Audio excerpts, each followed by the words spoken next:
Micah tibaako. Awurade asɛm a ɛbaa Moreset-ni Micah nkyɛn, Yuda ahemfo Yotam, Ahas ne Hesekia brɛ so no a ohunu no Samaria ne Yerusalem ho nie. Amen nyinaa muntie. Asase ne ne mayɛ. Monhwɛ aso na Awurade Nyankopɔn nyɛ ɔdanseni ntia mo. Awurade a ɔna sɔre fie kronkron mu no. Na hwɛ, Awurade refiri adi afiri nafa. Na wasane abetietie asase sorɔnsorɔmmea so. Na mepɔ bɛnane wɔ n'ase. Na monhwɛ mu apaapae, sɛdeɛ akra nane wɔ ogya anim no. Te sɛ nsu a wahwie agu deɛ ɛho sane. Yakob mmarato nti na yɛn nyinaa ba. Ne Israel fie ne bɔne nti. Ɛdeɛ ne Yakob mmarato. Ɛnyɛ ɛne Samaria. Na ɛdeɛ ne Yuda sorɔnsorɔmmea. Ɛnyɛ ɛne Yerusalem. Na mede Samaria bɛyɛ wura mu abookuro. Ni abobe atɛyɛ. Na mede n'abobe gugu nhwa no mu. Na meyi ne nyina so adi mu. Na ɔbɛbobɔ n'ahoni nyinaa. Na wɔde ogya ahye na ɛyɛ gye nyinaa.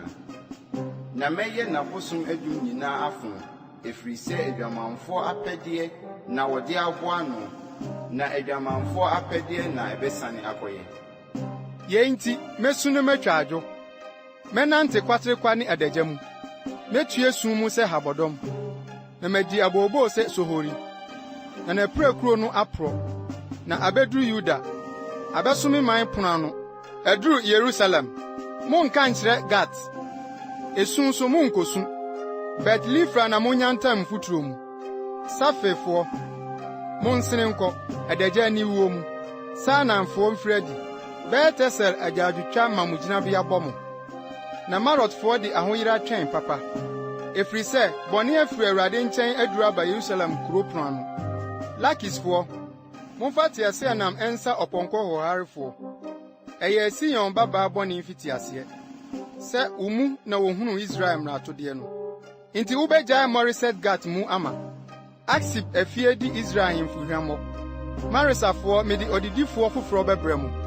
Adulam na Israel animonyam beduru. Botikwa na wiwɛre wo ho. W'anigye ma nti ma wo tikwa ntrɛ sɛ ɔpɛtɛ deɛ. Efiri sɛ watu wo nkyɛn kɔ. Micah timienu. Wonue, wɔn a wɔdwene amumuyɔsɛm ne wɔn a osiesie bɔne wɔn mpa soɔ. Anɔpahan mu wɔyɔ, efiri sɛ ɛwɔ wɔn nsɛm tumi mu. Na wɔani bere mfuo, na wɔgye, ne afie, na wɔfefa. Na wosi ɔbarima ne ne fie ne onipa ne n'agyapade apempem. Nti sɛ Awurade sie nie. Hwɛ, meredwene abusua yi ho asɛmmɔne bi a morentumi nyi mo kɔn mfiri mu. Na morenkyea ahantan nso. Na ɛbɛyɛ bere bɔne. Ɛda no obebu mo ho bɛ. Na wabekwadwom sɛ, adi ayɛ yɛn. Me man kyɛfa no, wasakyera, wagye afiri me nsɛm. Okyiri pani na ɔkyɛ yɛn mfuo mu ma no yi. Inti urinnya deɛ ɔde susu nhoma bɛto wo kyɛfa soɔ. Awurade asafo mu. Monka diisɛm. Sɛdeɛ ɔkeka no ne no. Wɔnka yeinom ho adiisɛm. Ahohora remma. Yakob fie.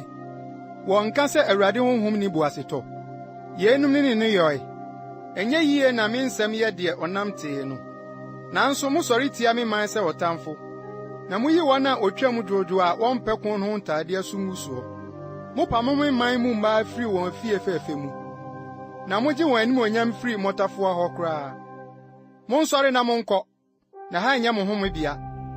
Efi gu a ɛde sɛe a ɛso ba no nti. Sɛ ɔbarima a ɔnam keka ahuhusɛm na ɔdaadaa di atoro ka sɛ, mɛka wo bɔbisa ne nsade ho adiisɛm a, ɔno na ɔbɛyɛ ɔman yi adiisɛnkafoɔ.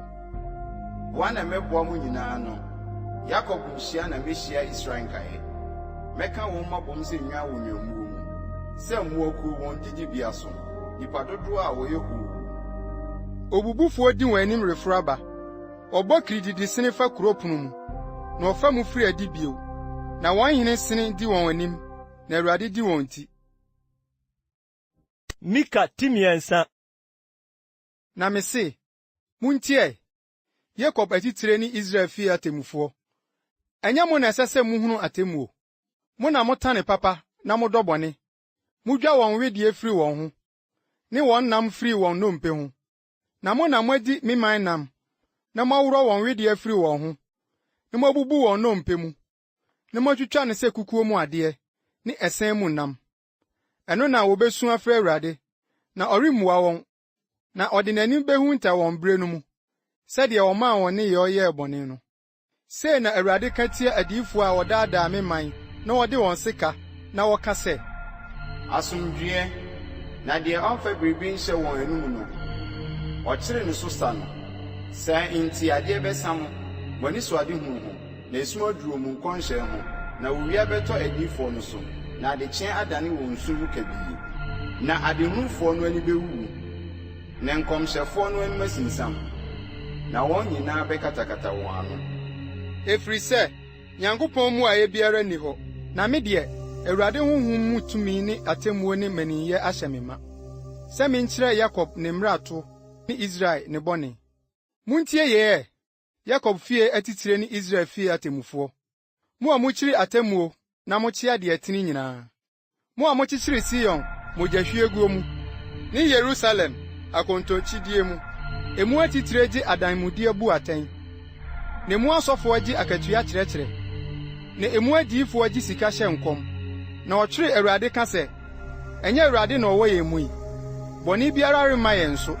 Saa nti, mo nti, ɔbɛfɛntɛm Sion sɛ afuo, na Yerusalem adane aboɔ akuakuo, na efie no bepɔ adane kwaeɛ soronsoromea.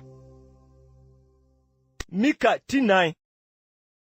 Na ɛbɛba sɛ na edi akyire no mu no, Awurade fie bepɔ no betim hɔ, ataa mmepɔ atifi, na wama so asene nkukuo nyinaa, na aman asene yuu aba so. Na amanaman pii bɛkɔ akɔka sɛ, mommra ma yɛnkɔ Awurade bepɔ so, nkɔ Yakob Nyankopɔn fie, na ɔnkyerɛ yɛn n'akwan, na yɛnnante n'atempɔn so. Na Sion na mmara befire, na Awurade asɛm afiri Yerusalem, na obebu aman pii mu atɛn, na waka aman akɛse a ɛwɔ akyirikyiri no anim, na wɔde wɔn afena abobɔ nsɔ, na wɔde wɔn mpea ayoyɔ nnɛre. Ɔman bi remma afena so ntia ɔman bi, na ɔrensua akodie bio, na ɔbɛtenatena wɔn bobe ne wɔn borɔdoma ase, na biara renyi wɔn hu, efiri sɛ Asafo Awurade ano na aka, na aman no mu biara nante ne nyame din mu. Na yɛn deɛ, yɛbɛnante Awurade yɛn Nyankopɔn din mu de akosi daadaa. Ɛda no, Awurade asɛm ni. Mɛboa esiefoɔ no ano, na wɔn a wapam wɔn no mɛma waba, ne wɔn a me ne wɔn adi no bɔne no, na mɛma esiefoɔ no ayɛ nkaeɛ, na wɔn a wapam wɔn kɔ akyirikyiri no ayɛ ɔman kɛseɛ. Na Awurade bedi wɔn so hene Sion bepɔ so afiri nnɛ de akosi daa. Na wo, nyanhwɛfo abantentene, wo, Sion babaa kokoɔ, wo hɔ na aka ne tumidie no bɛba abeduro, Yerusalem babaa ahenni no. Afei, adɛn nti na wotiam denden? Ɔhene biara nni wo mu, anaasɛ wo futufoɔ no ayera, na awo aka wo sɛ ɔwofoɔ yi. Sion babaa, ko awoɔ, kyim sɛ ɔwofoɔ. Na afei wobɛfiri adi afiri kuro no mu akɔtena wuram, na woakɔtena Babel tɔn. Ɛhɔ na wobeyi wo, ɛhɔ na Awurade bɛpɔn wo afiri w'atamfo nsam. Na afei amanaman pii aboa wɔn ano atia wo, na wɔka sɛ, ma Sion ho ngu fi, na yɛmfa yɛn ani nhwɛ no. Na wɔn deɛ, wonim Awurade adwene, na wonhunu n'agyinatuo mu, sɛ waboaboa wɔn ano sɛ ayuporobea afiafi.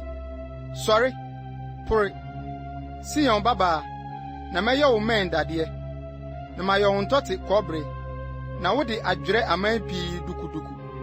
Na mehyira wɔn ahonyadeɛ so mama Awurade, ne wɔn ade dodoɔ so mama asase nyinaa wura no. Micah 10.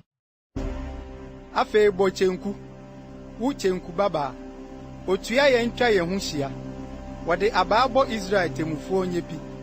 Na wo Bethlehem a ɛwɔ Efrata, wo a wusua sɛ wobɛfra Yuda mpimpim mu, wo mu ara na obi bɛba ama me, na wɔbɛyɛ Israel sudifoɔ no. Na n'ase firi tetentrede, firi daa a enni ase nna mu.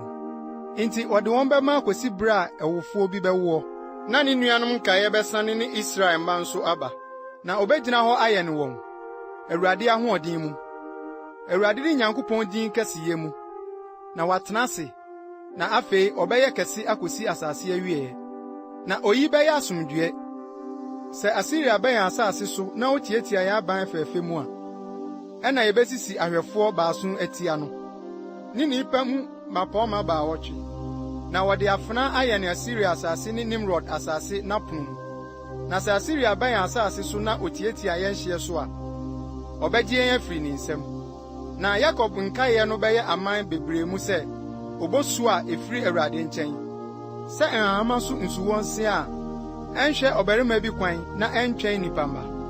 Na Yakob nkaeɛ no bɛyɛ sɛ kwaeɛ mu mmoa mu gyata, amanaman mu, aman bebree mu, sɛ nnwan akuokuo mu gyataburuwa a ɔsene ba a otiatia soɔ na ɔtete mu a ɔgyefoɔ biara ni hɔ. Wɔma wo nsa so w'ahohiahiafoɔ so, na w'atamfo nyinaa to ntwa. Na ɛda no, Awurade asɛm ni. metwa w'apɔnkɔ mafiri wo mu, na masɛe wo nteaseɛ nam, na matwitwa w'asase so nkuro, na madwiri w'abandenden nyinaa, na matwitwa wo ntafowayi afiri wo nsam, na woannya akɔmfo bio, na matwitwa w'ahoni ne w'adum afiri wo mu, na woansɔre wo nsa ano adwuma bio, na metutu w'asɛre nnua afiri wo mu, na masɛe wo nkuro, na mede abufuo ne abufuhyeɛ bɛtɔrɛ amanaman a wɔantie no so. Micah 10:6. Muntie deɛ Awurade kae. Sɔre na ne mmepɔ nyinaa ham, na nkokoɔ ntie wo nne. Mmepɔ, muntie Awurade ham ne mo a mowɔ hɔ daa. Asase nyina soɔ no, na Awurade ne man anya ɔham, na ɔne Israel bɛyi atɛn. Me man, ɛdeɛ na mayɛ woɔ, na ɛdeɛ na mede ahyɛ wo berɛ, boa me na meyi wo firi Misraim asase so bae, na megye wo firi nkoafie, na mesomaa Mose, Aaron ne Miriam dii w'anim. Me man, kae agyina a Moabhene Barak tuiɛ, ne deɛ ebie wo ba Biriam de bu ano, ɛfiri Sitim koduru Gilgal, sɛdeɛ ɛbɛyɛ na wɔahunu Awurade nsɛntenene no. Ɛdeɛn na memfa memmra Awurade anim menkoto ɔsorosoro Nyankopɔn no? Memfa ɔhye afɔdeɛ memmra n'anim, ne nantwie ma a wadi afe. Awurade ani bɛsɔ adwennini mpem ahodoɔ, ngo sɛ esutene mpem dudu. Memmra ato nti, memfa m'abakan memma, anaasɛ meyɛfo mma, me kra bɔne nti. Waka deɛ ɛyɛ akyerɛ wo, onipa. Ne deɛ Awurade hwehwɛ no wɔ hɔ. Ɛnyɛ biribiara sɛ adetene ne yɛ, ne adɔyɛpɛ, ne ahobrɛase a wode ne wo Nyankopɔn nanteɛ. Awurade ne refrɛ kuro no, na onyansafoɔ bɛhunu wo din. Muntie abaa ne deɛ ɔhyɛeɛ no. Amumuyɔ mu adinya da so wɔ mmuyɔfoɔ fie ne Efa a wɔhwɛ nso a wadome no. Me ho bɛte nsɛnni abɔne mu anaafo to ansisi Abraham wo mu. Nhyɛsoɔ ayɛ emu adefoɔ ama, na emufoɔ ka atorosɛm na wɔn tɛkyerɛma yɛ nnaada a wɔn anum. Na me nso mabɔ wo ama na wabɔ wo yadeɛ. Wo bɔne nti na masɛe woɔ. Wo deɛ, wobɛdidi na woremmɛn, na wo yɛn bɛda mpan ara, na wobɛtwe wɔn nnesoa, na woremma no mfiri mu sɔn, na deɛ woma no firi mu mpo, mede bɛma afena. Wo deɛ, wobɛgu na worentwa, wo deɛ, wobɛkyim wo dua aba, na worensra nwono, ne nsamono, na worennom nsa no. Ɛfiri sɛ odi Omri ahyɛdeɛ ne Ahab fie ne yɛn nyinaa so, na mo nenam wɔn agyinatuo mu, deɛ ɛbɛyɛ na mayɛ wo ahodwiri, ne emufoɔ no nso hwɛ mabɔ, na masoa me man ahohora. Micah 10:7. Minue, na mayɛ sɛ nnuabateɛ, sɛ bobe aba mpepedie, bobe esian medie, borɔdoma kan a me kɔn dɔ no bi ni hɔ. Nipa pa ayera afiri asase so. Teefoɔ ne nipa mu, wɔn nyinaa tete mogya. Wosunsum wɔn nuanom fidie. Wɔn nsa gu bɔne so sɛ enye yie. Ɔsafohene bisa biribi, na otemmufoɔ pɛ akatua. Na onipa kɛseɛ ka ne kra bɔ ne pɛ ho asɛm. Sɛdeɛ wɔbɔ mu nwono no no. Wɔn mu nipa pa te sɛ hwɛmo. Wɔn mu teefoɔ sene kasa ban. Wɔawɛmfoɔ da no. Wasotwe no reba. Ɛno na wɔn nsa kasakayɛ beduro.